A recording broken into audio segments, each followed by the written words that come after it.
ব্যাটরা public লাইব্রেরির ১৪২ বছরের পরিক্রমায় নবসজ্জিত মঞ্চের উদ্বোধন। পাঠাগারের সম্পাদক ওনার হাতে পাঠাগারের মধ্যে পেয়েছি হরিয়ানার রাজ্যপাল মাননীয় অধ্যাপক শ্রী অসীম কুমার ঘোষ মহাশয়কে। হাওড়ার ভূমিপুত্র অধ্যাপক অসীম কুমার ঘোষ এখন হরিয়ানার রাজ্যপাল পদে আসীন থাকার পরেও হাওড়ার মাটির টানে ফিরে আসেন নানান আমন্ত্রণে। ঐতিহাসিক ঐতিহ্যমণ্ডিত ব্যাটরা পাবলিক লাইব্রেরির ১৪২তম বর্ষের পরিক্রমায় নবসজ্জিত মঞ্চের উদ্বোধন উপলক্ষে সস্ত্রীক উপস্থিত থেকে দর্শকদের আপ্লুত করলেন মনোগ্রাহী বক্তব্য এবং অন্তরঙ্গ আলাপচারিতায়।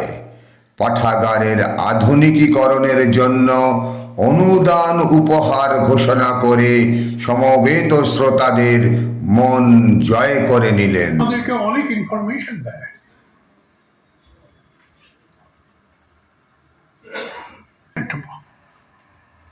আমাদেরকে অ্যাবলিশ করতে।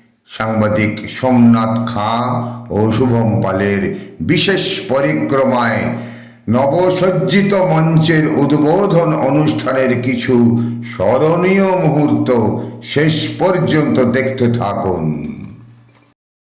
ওয়াশরুম আরো ভালো করতে হবে, যাতে বেশ কিছুক্ষণ পড়াশোনা করে তারা যদি যায়, একটা সুসজ্জিত পরিষ্কার পরিচ্ছন্ন washroom for girls and boys আলাদা করে ব্যবস্থা করতে হবে।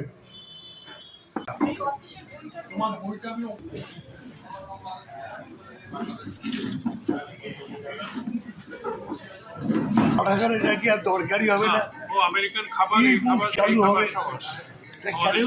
ড্রিম অফ ইট, এই ধরনের উক্তি যদি বেরিয়ে আসে শিক্ষিত সমাজের তথাকথিত বর্তমান প্রযুক্তি যারা খুবই ভালো লাগে। কোনো রাজ্যেতে এতগুলো সুবিধা এক জায়গায় কোনো রাজ্যে নেই এত সুবিধা।